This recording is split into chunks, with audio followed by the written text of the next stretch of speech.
Mon retour parmi nous, la famille. Nous passons notre vie à courir après demain, à espérer que le futur sera meilleur, plus riche, plus paisible. Mais il y a une ombre qui plane sur cette course, une ombre que nous refusons de regarder en face. C'est celle du temps qui passe. C'est ce moment précis le matin, devant le miroir, où l'on aperçoit une nouvelle ligne sur le visage, une fatigue qui ne s'efface pas après une nuit de sommeil, une articulation qui grince un peu plus fort. Nous avons tous cette peur viscérale, silencieuse, de ne plus être celui ou celle que nous étions. Nous voulons tous vivre longtemps, c'est le paradoxe absolu, mais personne, absolument personne, ne veut devenir vieux. Pourtant, je vais vous dire une chose essentielle aujourd'hui, cette peur n'est pas une fatalité. La vieillesse n'est pas un naufrage, sauf si on décide de rester sur le quai à regarder le bateau partir. Pour être heureux, vraiment heureux, il faut parfois avoir le courage d'accepter ce qui fait mal. Il faut traverser la vérité pour trouver la lumière.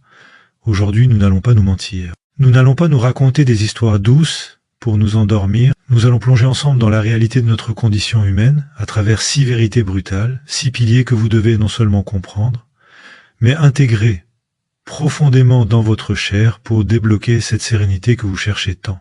Ce que je vais partager avec vous n'est pas pessimiste. C'est au contraire la clé de votre liberté, car il n'y a pas de bonheur durable bâti sur le déni. Le déni est un mur fragile qui finit toujours par s'effondrer. La vérité, elle, est un sol dur, parfois froid, mais sur lequel on peut bâtir une maison solide qui résistera aux tempêtes de l'hiver. Commençons par la première vérité, celle qui nous touche le plus intimement, celle qui concerne notre enveloppe. Le corps devient une contrainte inévitable, et le nier est une souffrance inutile. C'est la première chose à accepter. Nous vivons dans une société de l'image, une société qui glorifie la performance, la vitesse, la fermeté de la peau, l'éclat du regard. On nous vend l'idée que si l'on fait assez de sport, si l'on mange assez de graines, si l'on utilise assez de crème, on pourra figer le temps. C'est un mensonge magnifique, mais c'est un mensonge. La vérité biologique est implacable. Nos cellules vieillissent. Nos muscles perdent de leur explosivité. Notre récupération devient plus lente. Pourquoi est-ce brutal? Parce que notre identité a été construite, depuis l'adolescence, sur nos capacités. Je suis celui qui court vite, je suis celle qui peut travailler 12 heures d'affilée, je suis celui qui séduit, et soudain le corps dit non. Le corps impose des limites, la souffrance, la vraie tristesse de la vieillesse ne vient pas du corps qui change. Elle vient de l'esprit qui refuse ce changement. C'est la distance entre ce que je peux faire et ce que je voudrais encore faire qui crée le malheur. C'est une guerre civile intérieure. Vous vous battez contre vous-même. Chaque matin, vous vous levez en étant en colère contre ce genou qui fait mal, contre ce dos qui est raide. Vous traitez votre propre corps comme un ennemi, comme un traître qui vous abandonne. Mais imaginez un instant ce qui se passerait si vous signiez un armistice, si vous acceptiez que ce corps, ce vieux compagnon de route, a le droit d'être fatigué. Il vous a porté pendant des décennies. Il a cicatrisé vos blessures, il a digéré vos excès, il a couru, il a aimé, il a tremblé. Accepter que le corps devienne une contrainte, ce n'est pas se résigner à l'immobilité. C'est changer de stratégie. C'est passer de la performance à la bienveillance. C'est arrêter de forcer la machine pour commencer à l'écouter. Le bonheur, passé un certain âge, ne réside plus dans l'exploit physique, mais dans l'harmonie sensorielle. Sentir le soleil sur sa peau, marcher à son rythme, savourer un repas sans se presser. Lorsque vous arrêtez de nier le vieillissement de votre corps, vous arrêtez de souffrir de l'image que vous perdez. Vous gagnez une énergie immense, celle que vous gaspilliez à essayer de paraître 20 ans de moins. Cette énergie, vous pouvez maintenant l'investir ailleurs. Accepter la contrainte du corps, c'est la première étape pour libérer l'esprit. Cela nous amène directement à notre deuxième vérité, et celle-ci est peut-être la plus dangereuse de toutes si on l'ignore. La mort sociale tue le cerveau bien avant que la mort biologique n'arrête le cœur. Nous sommes des êtres de lien. En tant qu'éthologue, j'ai passé ma vie à observer comment les êtres vivants interagissent. Un être humain seul n'est pas un être humain complet. Notre cerveau est sculpté par le regard de l'autre, par la parole de l'autre. Quand nous sommes jeunes, le lien social est imposé, l'école, le travail, les collègues, les enfants que l'on doit élever. Le monde vient nous chercher.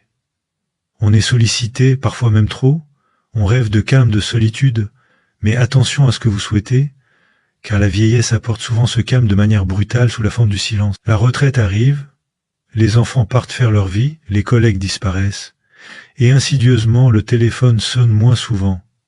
C'est ici que se joue le drame. Si vous n'y prenez pas garde, votre monde rétrécit. Vous commencez à penser que vous ne comprenez plus cette époque, que les jeunes parlent trop vite, que la technologie est trop compliquée. Alors vous vous retirez, vous vous enfermez dans votre citadelle intérieure, vous pensez vous protéger du bruit du monde, mais en réalité vous vous coupez de la source même de la vie. Il faut accepter cette vérité dure si vous ne faites pas l'effort constant, volontaire, parfois épuisant d'aller vers les autres, vous allez mourir intérieurement. Le cerveau est comme un muscle, s'il n'est pas stimulé par l'interaction, par la surprise d'une conversation, par la nécessité de décoder le visage de l'autre, il s'atrophie, la mélancolie s'installe, on ressasse, on tourne en rond dans ses propres souvenirs. Pour vivre heureux en vieillissant, il faut lutter contre cette force centrifuge qui nous pousse vers la solitude. Il faut provoquer la rencontre. Cela demande de l'humilité, il faut accepter de ne plus être le centre de l'attention. Il faut accepter d'aller vers des gens qui ne nous ressemblent pas forcément.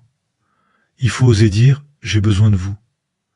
Le bonheur dans la vieillesse est indissociable de la qualité de nos attachements. Ce n'est pas le nombre d'amis qui compte, c'est la profondeur de l'échange. Avoir quelqu'un à qui raconter sa journée, quelqu'un qui se soucie de savoir si vous avez bien dormi, c'est cela qui maintient le cerveau en alerte. C'est le tuteur de résilience. Nous avons besoin d'un tuteur pour grandir quand nous sommes enfants, mais nous avons besoin d'un tuteur pour rester debout quand nous vieillissons. Acceptez que vous ne pouvez pas vivre en autarcie. La solitude choisie est un luxe, la solitude subie est un poison. Brisez la glace, parlez à vos voisins, inscrivez-vous dans des associations, retournez voir le monde ne viendra plus vous chercher, c'est à vous d'aller frapper à sa porte. C'est une vérité exigeante, je le sais. Cela demande du courage quand on se sent un peu plus fragile, un peu plus invisible. Mais c'est le prix à payer pour garder la lumière allumée à l'intérieur. Et c'est en gardant cette lumière allumée que nous pouvons éclairer notre propre histoire, ce qui nous conduit à la troisième vérité brutale. Le passé n'est pas un refuge figé, mais une histoire que l'on doit recomposer sans cesse pour l'accepter. On entend souvent les personnes âgées dire « c'était mieux avant ». On se réfugie dans la nostalgie. On idéalise sa jeunesse, on polit ses souvenirs comme des trophées sur une cheminée. Ou à l'inverse, on est hanté par des regrets, par des remords, par des « j'aurais dû ». Le passé devient un poids, un sac à dos rempli de pierres que l'on traîne péniblement. La vérité brutale, c'est que le passé tel que vous croyez vous en souvenir n'existe pas. La mémoire n'est pas un disque dur fidèle. La mémoire est une reconstruction permanente. Chaque fois que vous évoquez un souvenir, vous le modifiez légèrement en fonction de votre émotion du moment. Si vous êtes triste aujourd'hui, votre passé vous semblera tragique. Si vous êtes apaisé, votre passé vous semblera être une belle leçon. Pour vivre heureux, il faut accepter de retravailler son histoire. Il ne s'agit pas de mentir, il s'agit de donner du sens. Beaucoup de gens vieillissent dans l'amertume parce qu'ils restent bloqués sur des chapitres douloureux. Ils se définissent par leurs échecs, par les trahisons qu'ils ont subies il y a 30 ans. Ils sont prisonniers d'un récit de victime. Mais vous avez le pouvoir de changer de narratif. Vous êtes le scénariste de votre propre vie.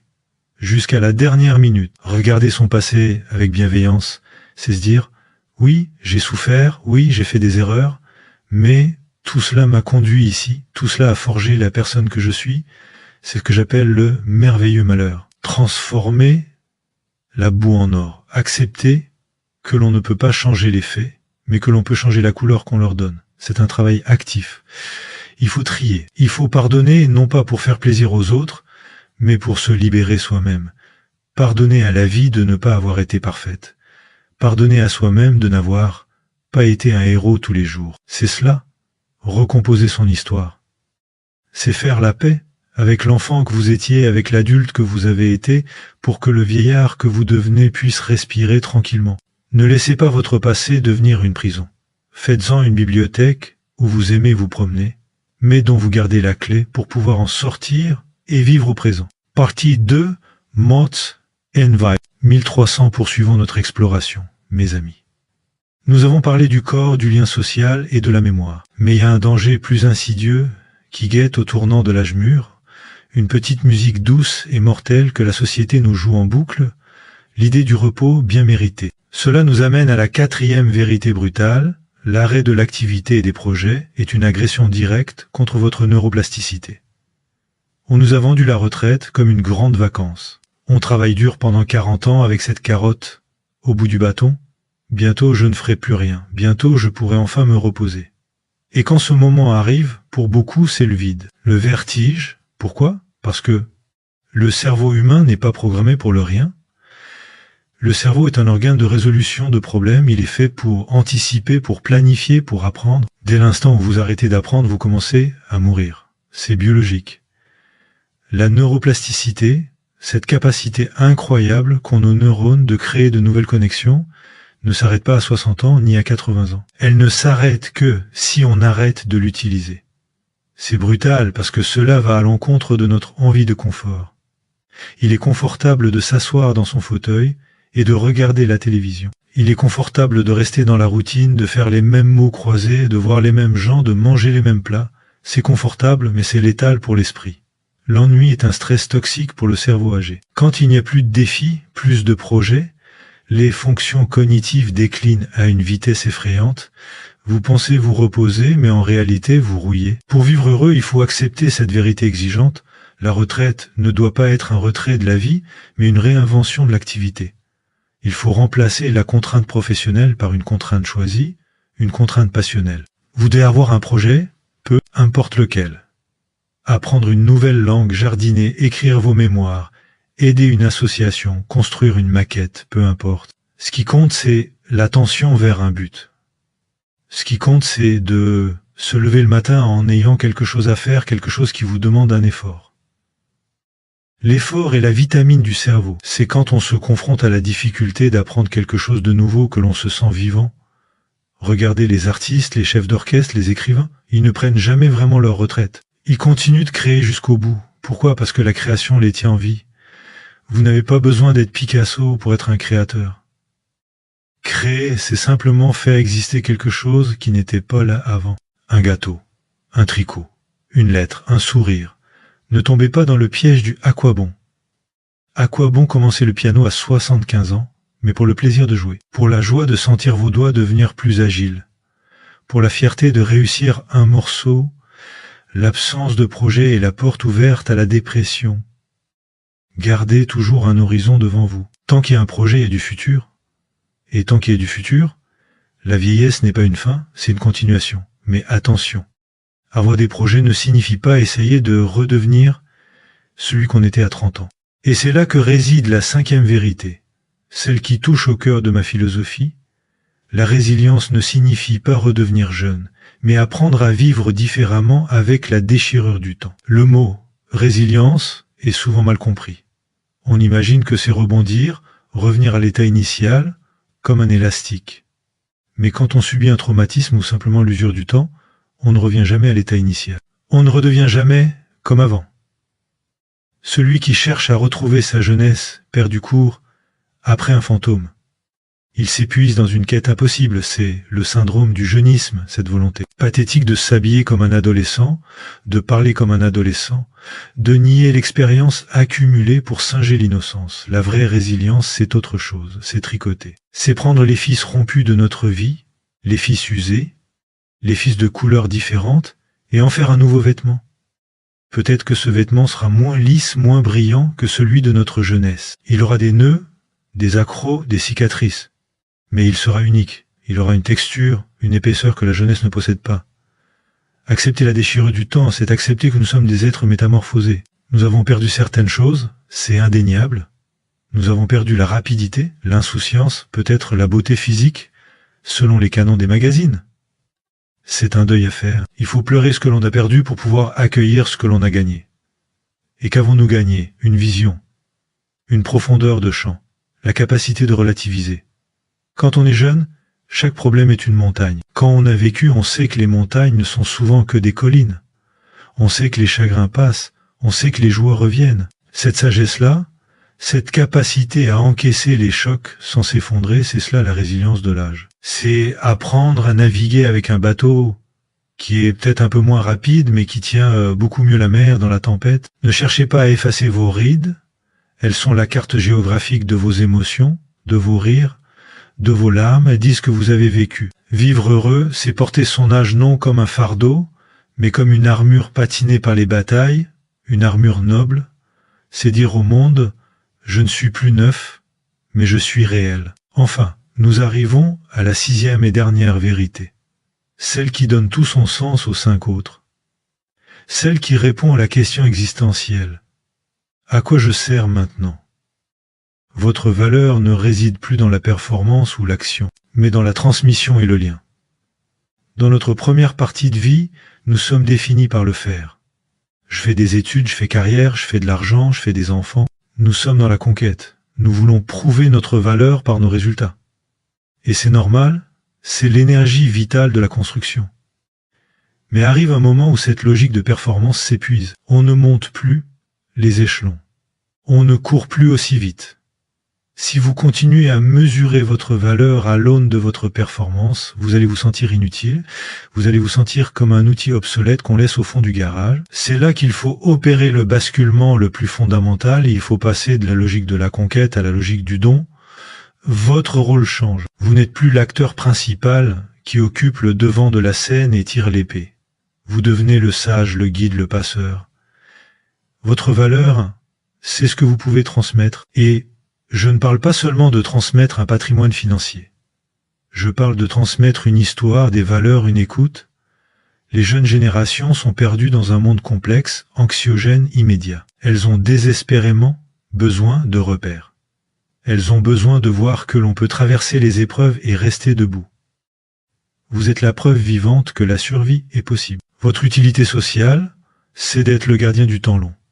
C'est de raconter comment c'était avant, non pas pour dire que c'était mieux, mais pour donner des racines à ceux qui n'ont que des ailes. C'est d'offrir une oreille patiente, cette patience que les jeunes n'ont pas encore. Être grand-parent, par exemple, ou être un aîné bienveillant dans son quartier, c'est une fonction capitale. C'est le ciment de la société. Ne sous-estimez jamais le pouvoir d'une histoire racontée, d'un conseil donné avec douceur, d'une présence rassurante. C'est là que réside votre nouvelle puissance.